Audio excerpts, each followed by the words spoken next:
Ciência e Cidadania. Um programa da Web Rádio CT. Tiago Fontes, pesquisador em gestão pública na área da educação.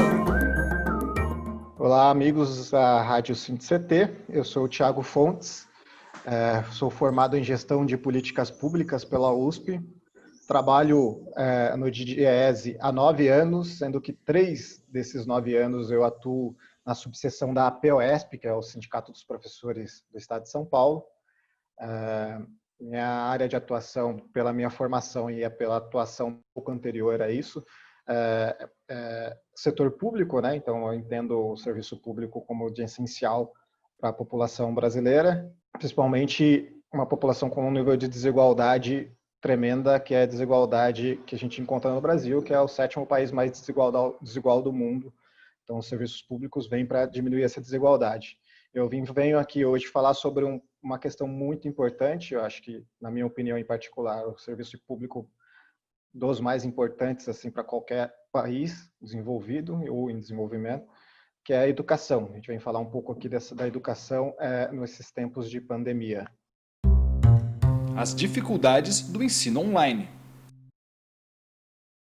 O panorama geral da volta às aulas não pode deixar de se falar da tentativa de aula online, né? Que é essa tentativa de aula à distância, evitando as aglomerações, evitando o contato físico aí entre os estudantes e a comunidade escolar como um todo. A gente houve uma tentativa aqui importante nesse sentido de tentar manter a educação dos nossos jovens, educação, principalmente a educação básica, né?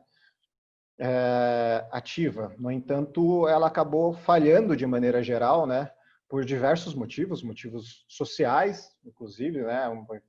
De novo, a gente não pode esquecer sempre do contexto, né? A gente está num contexto que, além de pandêmico, um contexto brasileiro, onde há muita pobreza, muitas desigualdades, muita falta de acesso.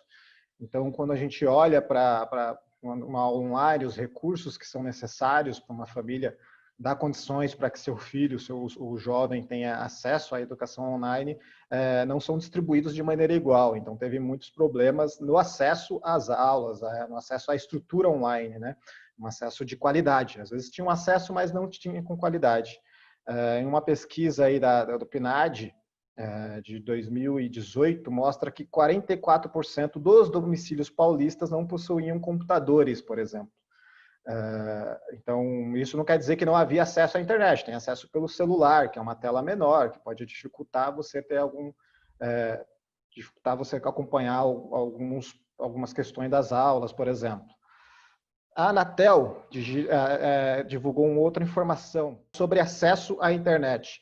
E, segundo a Anatel, no Brasil, 55% dos acessos à internet é dado por internet de chips, em aparelhos pré-pagos, em planos pré-pagos, ou seja, são aqueles planos que muitas vezes você paga diariamente com pouco pacote de dados. Isso também dificulta o acesso. Muitas vezes, para baixar o vídeo da aula, para você ver a aula, você tem um custo em dados, né? Então, quando você tem que 55% da população utiliza essa internet com baixos recursos de downloads, então você vê que tem aí também uma certa dificuldade. Lembrando que a vida online não é só a vida da educação. Muitas vezes essa internet pré-paga também é dividida para outros afazeres, né? Muitas vezes para utilizar ali para fazer uma pesquisa cotidiana ali, sei lá, desde uma receita que você precisa fazer para o almoço, pagamento no banco, alguma compra online, enfim, algum lugar que você precisa ir, vai pesquisar ali na internet o melhor caminho. Então, tem toda essa divisão numa internet limitada. Os outros acessos, né, 55% é aí. Os outros acessos, pensando na internet por chip, né, de celular, ele é feito por plano pós-pago. No entanto, a maior parte desses planos pós-pagos são planos de menor valor, que também tem a internet limitada, tem um valor. Você ganha uma banda por mês, né? Que você tem que dividir ela do mês inteiro, mas, no entanto, nem sempre dura o mês inteiro. Outra questão, além do acesso à internet, é você ter da sua residência um local com um ambiente necessário para que você possa desenvolver a sua educação, né? Onde você possa sentar e se concentrar e prestar atenção numa aula. Muitas vezes o estudante mora em uma casa dividida entre várias pessoas, divide quarto com irmãos, às vezes nem tem quarto, às vezes a casa tem um quarto só e você dorme na sala. Então, às vezes não tem aquele ambiente propício para o aprendizado. Isso gera diversas dificuldades. O estudante não consegue se concentrar, se distrai o tempo todo, e ele não consegue parar ali na frente do computador para prestar atenção na aula. E isso é mais um ponto de atrito, né? Outro ponto tem a internet, pode ter o computador em casa. No entanto, tem um computador só para você, mais 2 irmãos, o pai e a mãe que usa. Então, muitas vezes você precisa do computador num horário, mas também o irmão precisa num horário, o pai precisa num outro horário. Às vezes tem o celular, só que o único celular que tem internet é de um membro da família que vai sair para trabalhar e precisa do celular para sair para trabalhar. Então, o ponto de acesso pode ser limitado, né? Então, às vezes a casa tem a internet, tem o computador, mas tem muita gente para usar aquele recurso que é unitário. Isso gera um problema. O outro ponto é o ponto relacionado ao corpo docente, aos trabalhadores da educação. Os professores, eles foram contratados para uma função, que é da aula presencial, e eles se prepararam para isso. E eles estão capazes de dar essa aula. Quando surge o contexto de pandemia, e claro que é um contexto que foi um contexto de urgência, né? Houve pouco tempo para preparo.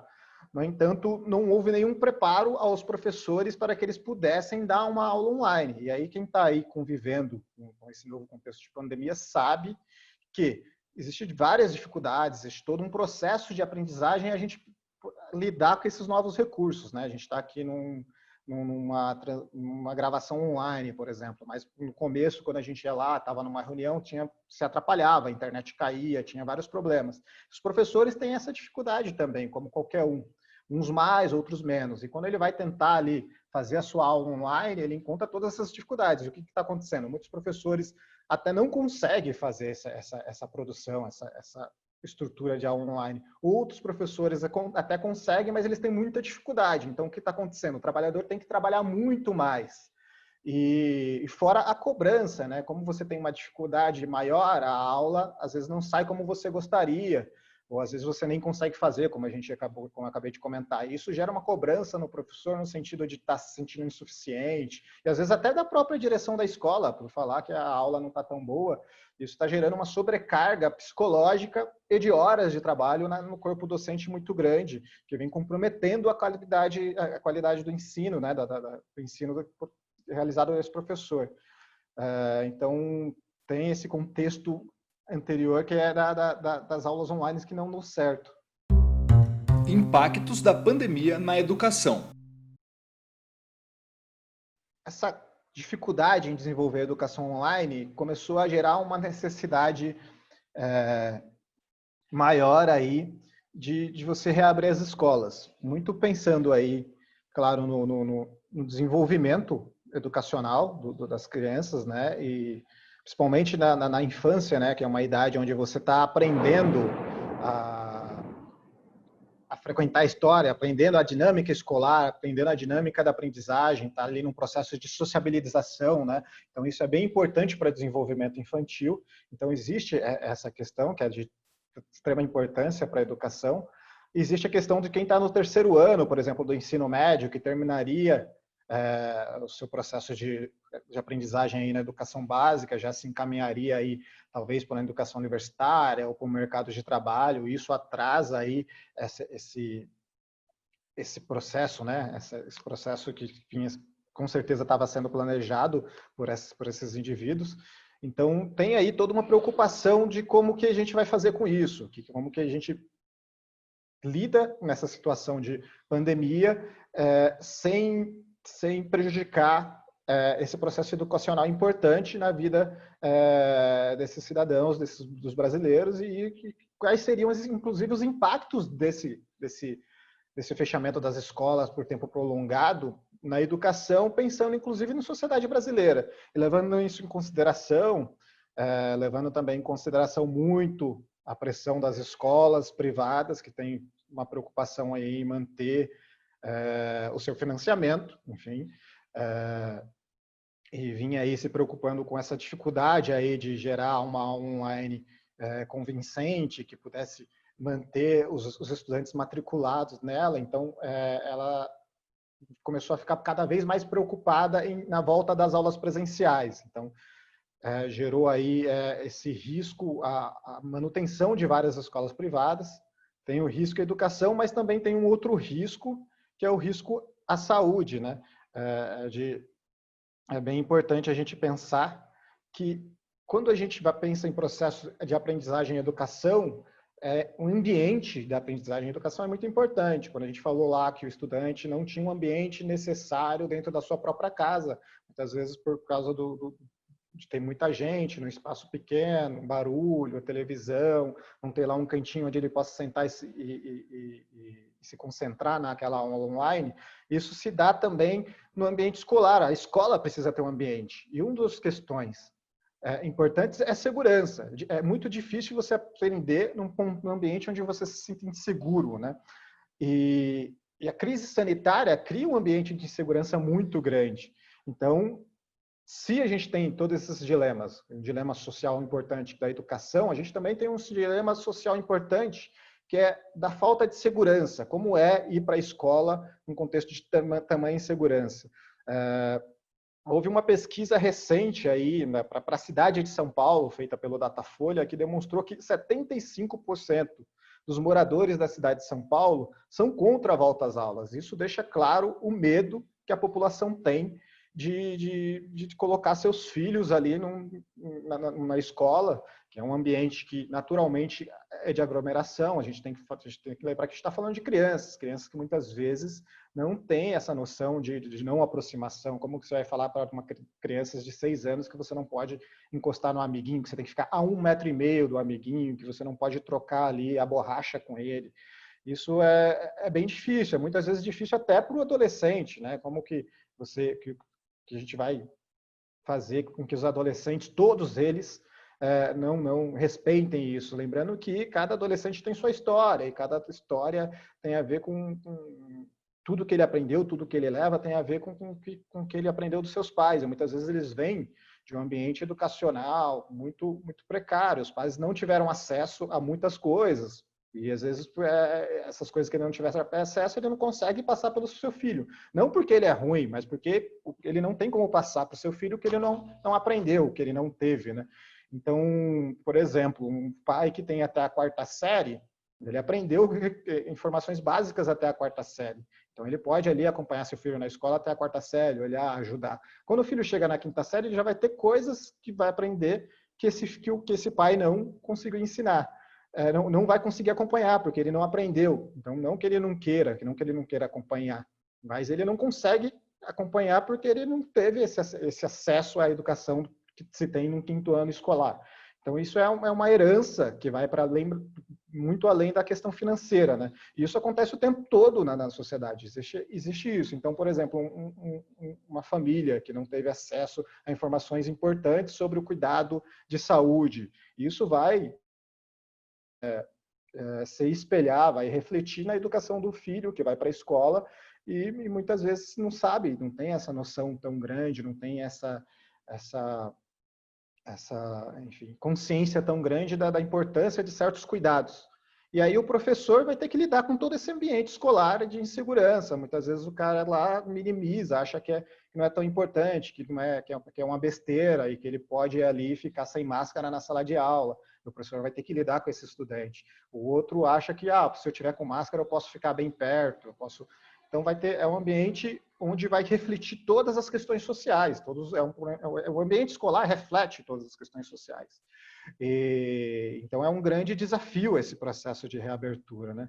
E isso gera riscos diretos e riscos indiretos. Os riscos diretos são os riscos a quem está lá na escola. Quem que está na escola? O estudante. Quem está lá na escola? O professor. E os funcionários da escola. Todos esses que estão nesse ambiente escolar estão sendo expostos a esse risco. ao risco da aglomeração, ao risco do excesso ali de aproximação, um ambiente que às vezes não é muito bem ventilado, que às vezes não é adequado aí para receber todas essas pessoas. E também tem o risco indireto, que é o risco de quem não está na escola, mas que está talvez no transporte público, que vai aumentar o número de pessoas quando reabre a escola.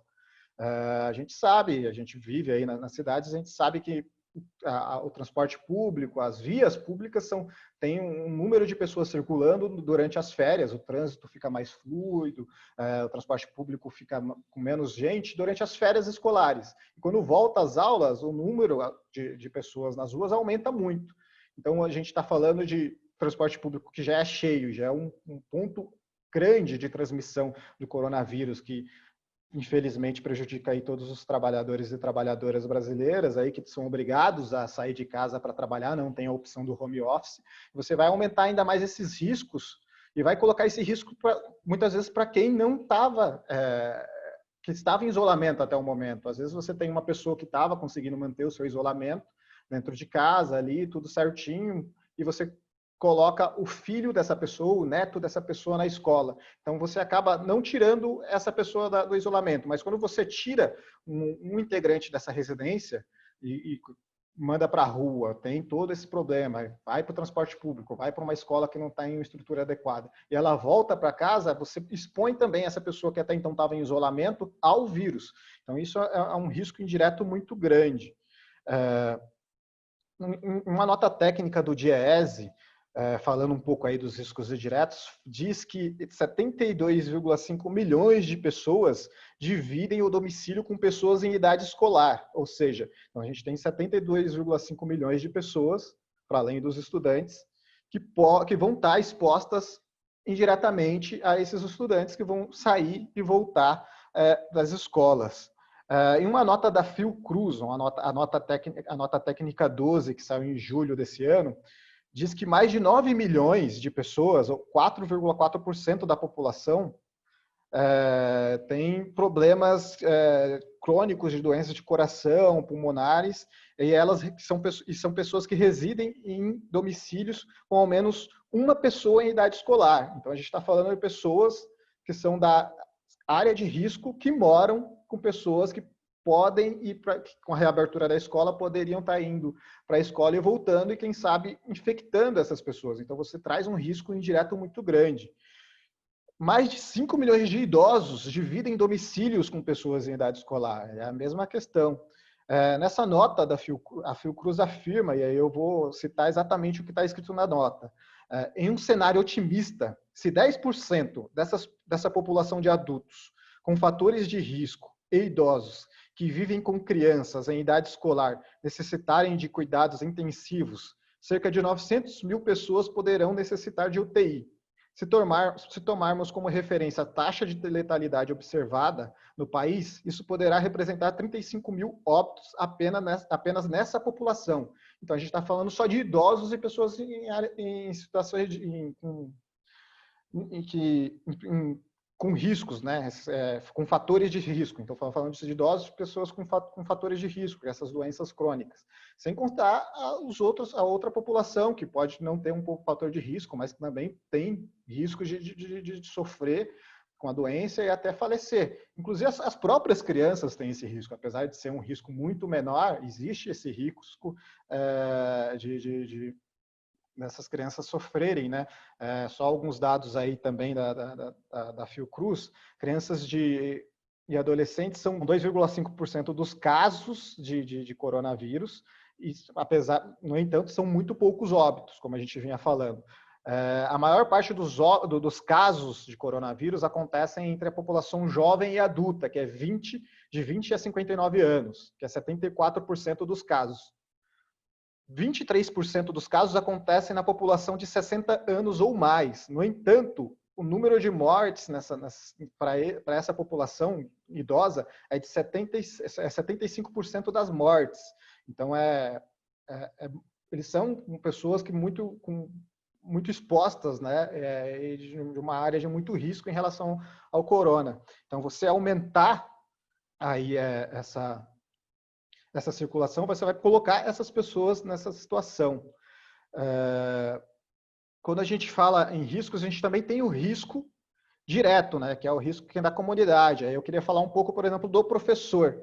Aí falando aqui da cidade de São Paulo, tem aí, o SEAD divulgou aí, e são dados de agosto, que 89% dos mortos possuíam de 50 anos ou mais.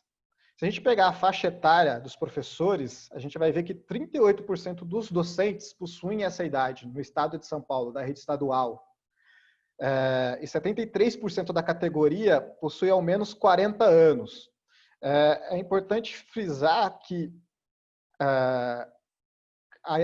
o índice de mortos, né, no coronavírus, ele aumenta de acordo com a idade, né? Então a gente tem que 38% tem 50 anos ou mais, que é no estado de São Paulo 89% das mortes ocasionadas pelo coronavírus tinha essa idade, e 73% tem 40 anos ou mais. Então você tem os professores da rede estadual de educação básica do Estado é uma classe de trabalhador um pouco mais envelhecida. Então, é uma classe que corre bastante risco direto, porque vai ter contato direto com essa população. A gente tem um exemplo, por exemplo, que ocasionou, que foi a volta de aulas em Amazonas, especificamente em Manaus, que voltou ali a aula do ensino médio, né? 2 semanas depois da volta às aulas, foram feitas pesquisas, né? Foram feitas análises sorológicas do professor, e essas análises detectou que quase 1/3 dos professores haviam sido testados positivos por Covid. Isso mostra o risco direto que você expõe essa classe trabalhadora. A gente não pode esquecer que o professor é trabalhador e tem direitos, né? E às vezes, muitas vezes, o trabalhador é precarizado, com baixos salários, enfim. Isso, por exemplo, fez com que o estado de Amazonas desistisse de voltar com a educação fundamental ao perceber esse problema. Existem relatos lá desse ambiente de medo. Os professores têm medo de aula. Há um número muito alto de faltas dos professores que acabam tendo dificuldades de ir dar aula e medo de dar aula, né? Então eles acabam faltando muito. Isso sobrecarrega os professores, né? Que além de estar dando aula, vale lembrar, porque existe que a gente vai falar mais para frente, um dos protocolos é que tenha menos estudantes por turma, né? E isso faz com que você faça um revezamento. E muitas vezes a metade da turma lá está lá, 1/3 da turma está tendo aula e a outra metade está em aula online. E aí você vai 1 dia, 2 dias na semana e vai revezando. Então você tem 2 dias de aula da semana online e 3 dias, 2 aulas na semana presencial e 3 dias online, por exemplo. Só que o professor tem que dar essa aula presencial e tem que dar aula online. E tem o professor que às vezes tem dificuldade, tem medo e não vai lá. Tem o estudante que tem medo e também não vai lá.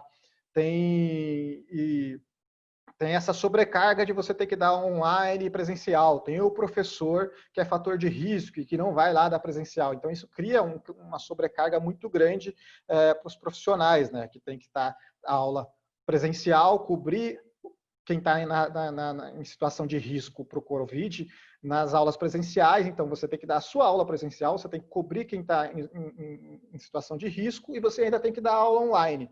Como que você faz? Como que você se desdobra? Então, tem uma pergunta estrutural importante. O Estado de São Paulo, o Brasil, tem números de professores suficientes para você criar esse esquema de rodízio, onde você vai ter aula online, onde você vai ter aula presencial, onde os professores em situação de riscos vão ser poupados, poupando assim a vida deles, não expondo. Então, são questões importantes aí, são riscos importantes que a gente tem que considerar ao pensar em voltar ou não às aulas. Desafios para a reabertura das escolas. Então, considerando aí todos esses riscos que a gente acabou de falar, a gente tem que lembrar o que significa, então, o fim do isolamento, levando em consideração todos esses desafios. O fim do isolamento, por exemplo, no estado de São Paulo, iria mobilizar, só na rede estadual, cerca de 3,8 milhões de pessoas, sendo que 3,6 milhões são estudantes, 146.500 são professores, e há mais ou menos 20 mil profissionais além dos professores, profissionais da educação, no ambiente escolar. Se a gente juntar a rede estadual e a rede municipal, a gente chega a 8 milhões de pessoas. Para você ter uma ideia, 8 milhões de pessoas é 17,5% da população total paulista. Então, você vai aumentar ali em quase 20% o número de pessoas circulando. Comparando com países da América Latina, por exemplo, 8 milhões é maior do que a população do Paraguai. 8 milhões é 2,5 vezes a população do Uruguai. Isso só considerando a rede estadual e municipal. Se a gente considerar a rede estadual, municipal, federal e as redes privadas, e aí eu vou falar agora só de estudantes e professores, porque eu não consegui achar aí o número dos demais profissionais dessas redes. Então, excluindo aí os demais profissionais, só estudantes e professores seriam 10 milhões de estudantes e 469 mil professores. Então, a gente teria 10 milhões e meio de pessoas circulando na cidade, no estado de São Paulo a mais, por causa da reabertura da escola. Então, como que a gente faz, como a gente organiza tanta gente assim, como a gente organiza uma população que seria uma população de um país maior que é de diversos países, de maneira adequada? A ONU colocou alguns protocolos interessantes. Ela fala sobre o uso de máscara a partir dos 2 anos de idade. Então, se falar que colocar máscaras em crianças de 3 anos. Como eu disse, a gente teria dificuldades em manter com máscara, muitas vezes até adolescentes, que têm mais dificuldades pelo seu contexto familiar, pelo seu acesso à informação, muitas vezes ele não entende tanto a necessidade da máscara. Imagine crianças, como você mantém crianças com máscara? Higienização constante é um outro critério importante para a volta às aulas. Vamos pensar na estrutura escolar pública, que muitas vezes falta sabão, falta papel para você secar a mão no banheiro, falta gente para limpar os banheiros. Então, como que a gente mantém essa higienização constante? Onde os estudantes vão beber água, por exemplo? O bebedouro é um ponto o bebedouro tradicional, aquele que você coloca a boca, é um ponto de contaminação. Então, como que a gente faz assim? Distanciamento, 1,5 metro, no mínimo, entre os estudantes. Como que a gente mantém esse distanciamento em sala de aula? Como que a gente mantém esse distanciamento nos corredores, durante a circulação, durante os intervalos?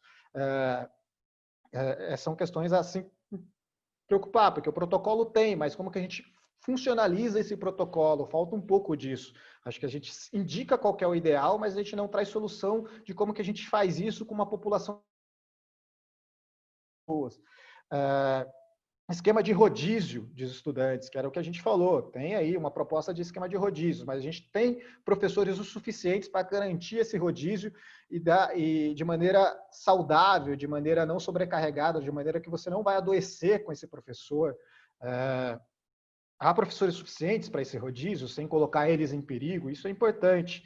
Ambientes ventilados e higienizados, isso que a gente está comentando. Será que as salas de aula, principalmente em educação pública, a gente está falando de educação privada também, mas principalmente educação pública, será que todas as salas de aula são ventiladas, têm estrutura suficiente para garantir toda essa segurança? É uma questão bem importante. Eu fiz aqui uma pesquisa, um levantamento de dados, pensando aí nessa questão do distanciamento de 1,5 metro e pensando no contexto de sala de aula. Eu nem estou considerando circulação em corredores ou pátio, tudo. Sala de aula. Para isso eu usei dois parâmetros. Um dos parâmetros é o CAC. O CAC, para quem não sabe, ele é um índice, né, usado para tentar definir parâmetros mínimos de qualidade para a educação básica brasileira.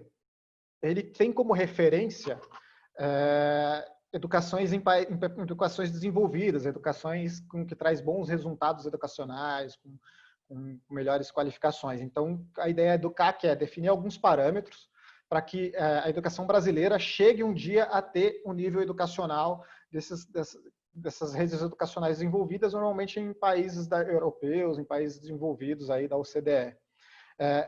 Entre esses parâmetros que eles definem o número ideal de estudantes em sala de aula. Isso pensando na questão pedagógica, né? Qual é o número de estudantes ideal, porque esses estudantes têm uma atenção necessária para que eles possam se desenvolver educacionalmente. E, por exemplo, o CAC define que, por exemplo, na creche, deveria ter no máximo 13 alunos por classe. Na pré-escola, 22, no ensino fundamental, 24, no ensino fundamental, anos iniciais, né, que é os primeiros anos do fundamental, 24, ensinos fundamentais, anos finais, 30, e no ensino médio também 30.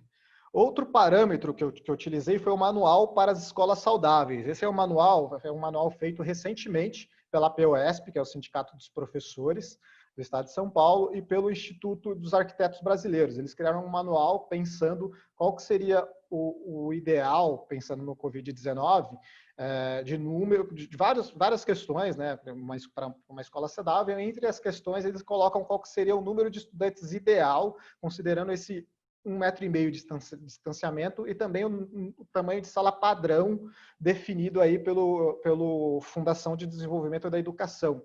O tamanho de sala padrão que definido pelo FDE, de uma sala de 7,20 por 7,20, mais ou menos. Então, eles chegaram que essa sala padrão deveria ter, no máximo, 20 estudantes. Então, levando em consideração aqueles dados do CAC e do manual, a gente chegou à conclusão que, segundo o CAC, hoje, e aí a gente não está falando nem de situação Covid, né? A gente está falando de lotação por um contexto de qualidade pedagógica. Hoje, em São Paulo, tem excesso de estudantes, 62% das salas de aula, pensando no contexto pedagógico, não nem sanitário. A etapa com mais turmas inadequadas é a educação fundamental 1, onde 79,3% das salas tem excesso de estudantes. Se a gente pegar pelo manual, a gente vai ver que 86%, quase 87% das turmas estão inadequadas para receber estudantes nesse período de pandemia. Por quê? Porque tem mais de 20 alunos definidos pelo Manual para Escolas Saudáveis. A etapa com mais problemas seria o ensino fundamental 2, que 95% das salas de aula teriam excesso de aluno, teriam mais de 20 alunos. No Fundamental 1, 92% das turmas teria esse problema. E no ensino médio também 92%. Então a gente vê aí uma condição totalmente inadequada para receber estudantes, né? Até por isso tem essa necessidade aí de você criar um rodízio. Só que, porque sem o rodízio é aglomeração, sem condições total. Só que para criar o rodízio você precisa de professores que não estejam em situação de risco, que não sejam idosos e que não estejam contaminados. Então vai precisa fazer o rodízio, precisa ter número de professores suficiente. E essas informações deixam muito claro, né? Importante frisar que no Fundamental 1, que é uma das áreas que tá aí com mais turmas com excesso, né, que é 92% das turmas, há crianças, as crianças de 6 a 10 anos no Fundamental 1. Essas crianças são que mais possuem dificuldades de entender e respeitar protocolos técnicos, né? São crianças que muitas vezes não entendem o que é esse protocolo técnico, porque eu não posso chegar perto do meu amiguinho, da minha amiguinha. Então, é um desafio enorme você pensar, é uma dificuldade enorme de você criar essa situação. Na rede municipal é a mesma coisa, 52% das turmas da rede municipal tem excesso de estudantes, pensando o CAC, pensando só a questão pedagógica. Quando a gente traz o cenário Covid-19, a gente aumenta para 74% nesse contexto. As dificuldades são também regionalizadas. A região metropolitana de São Paulo, que é uma região extremamente populosa, 92% das turmas teriam problemas em seguir o manual para escolas saudáveis, de seguir 20 estudantes por turma. Então, é extremamente complicado, né? Além disso, o manual para escolas saudáveis traz outras questões. Entre elas, ela fala que 11% das escolas não possuem pátio, que é uma estrutura física básica para as escolas. Inclusive, a ONU fala que uma das possibilidades de você diminuir o contágio é você propiciar um maior número de aulas, né, em ambientes externos, em ambientes abertos. Então, a gente vê que o pátio poderia ser um desses ambientes mais abertos, né? Só que 11% das escolas não possuem isso. 79% das escolas não possuem vestiário. 13% das escolas não têm quadra, ginásio ou campo de futebol. 99% das escolas não possuem enfermaria. Então, a gente está falando de uma crise sanitária que você vai colocar estudantes numa escola que não tem uma enfermaria. 48% das escolas não possuem banheiros acessíveis. Pessoas com deficiência, por exemplo. É um problema tremendo de falta de estrutura. O Ministério Público de Contas fez um relatório trazendo alguns dados de escolas, de estrutura escolar, de 2019, falando de eles estavam acusando alguns problemas da rede da estrutura escolar aí, em relação a 2019 no seu relatório. Entre essas acusações, para construir esse relatório, eles pesquisaram 4.000 escolas. Eles perceberam que das 4.000 escolas pesquisadas para produzir esse relatório, apenas 15 não possuíam nenhum pedido de manutenção pendente, ou seja, de 4.000 escolas, 99% tinham algum pedido de manutenção feito para o Estado que estavam pendentes. Sendo que dessas escolas, 50% dos pedidos, 50% dessas escolas com pedidos pendentes, possuíam ao menos 10 pedidos de manutenção pendentes. Então, não era um só pedido. Metade das escolas com pedidos de manutenção possuíam, no mínimo, 10 pedidos pendentes. Podia ter 20, podia ter 15, mas no mínimo 10. 86% dos pedidos não tinha a ver com vandalismo, com estudante que quebrou. Tinha a ver com desgaste natural do prédio. São prédios antigos. Então, a gente tem um problema estrutural que a gente precisa pensar sobre isso. Como que a gente vai pôr estudantes nas escolas nessa situação? Então, é uma questão muito importante a se considerar. Perspectivas do retorno às aulas em São Paulo. Então, diante desses dados, a gente percebe que é uma realidade muito difícil para esse ambiente de volta às aulas. E dentro de tudo isso, a gente tem um desafio que é a realidade, né? A realidade é que o governo do estado de São Paulo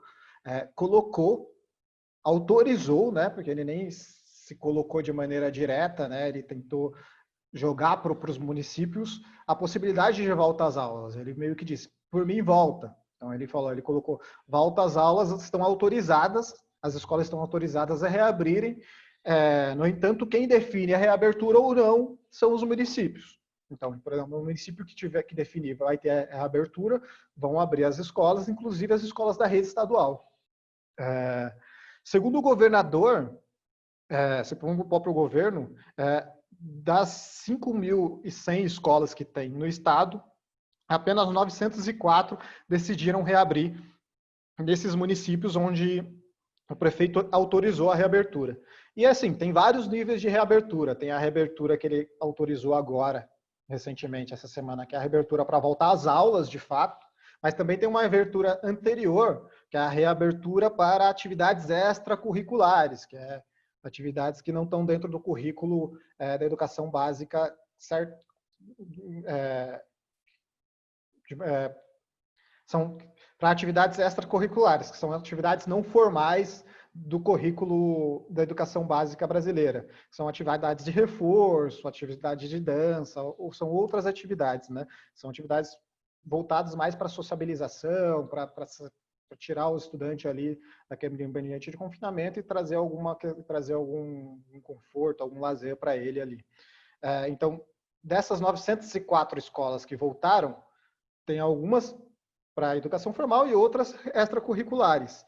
E somando esses dois modelos, você tem que apenas 17% das escolas voltaram. E isso mostra que apesar dessa abertura promovida pelo governo, os prefeitos, os municípios estão também com receio da volta às aulas. Eles estão contra por causa desse perigo de você colocar esse número de pessoas circulando nas suas cidades, o que pode gerar de contaminação, inclusive sobrecarregando os sistemas de saúde. Se a gente criar uma nova onda, você sobrecarrega o sistema de saúde.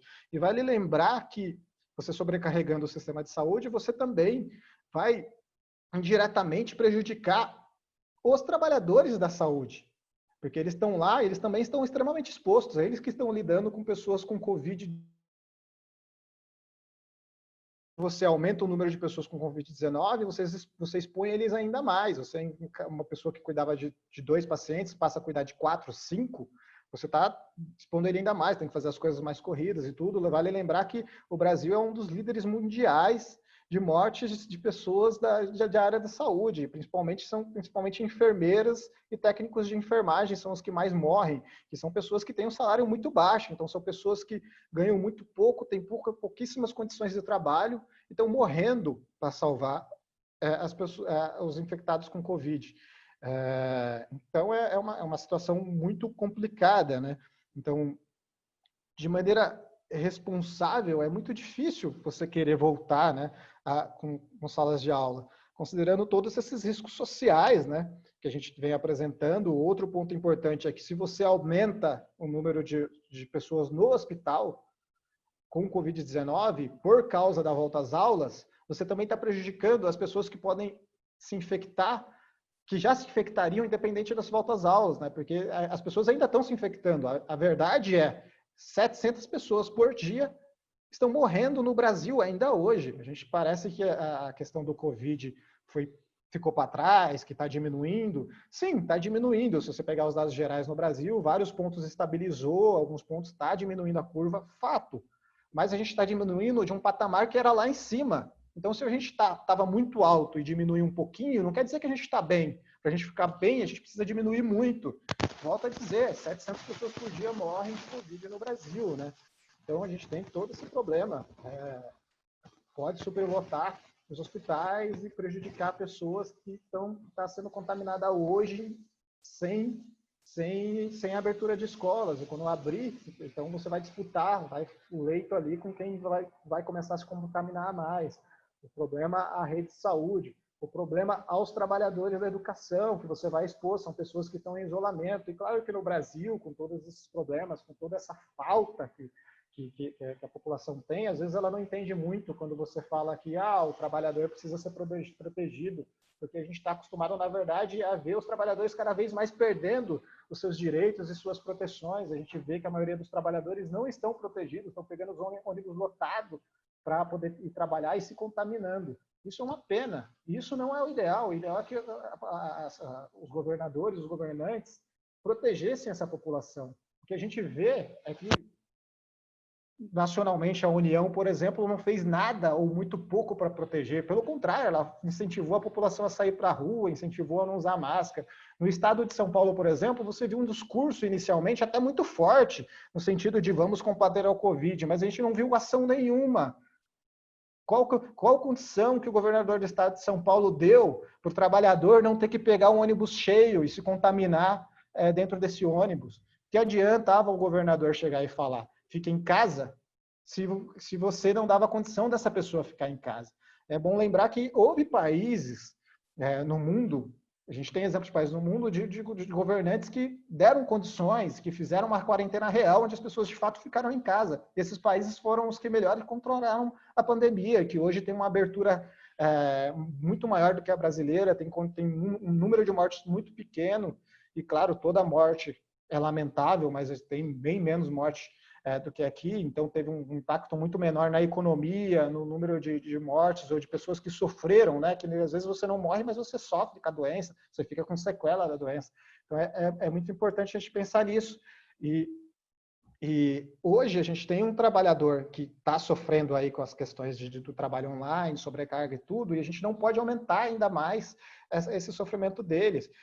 Que é o trabalhador da educação, que é principalmente o professor. Vale lembrar que o professor, além de estar com essa sobrecarga, além de estar com todas essas dificuldades, o professor é um dos trabalhadores mais mal remunerados do Brasil, né? O professor brasileiro, para você ter uma noção, existe uma lei que diz quanto que é o valor mínimo que um professor deveria ganhar no Brasil, para trabalhar 40 horas. Essa lei diz que um professor com ensino superior deveria ganhar no mínimo R$ 2.886,24.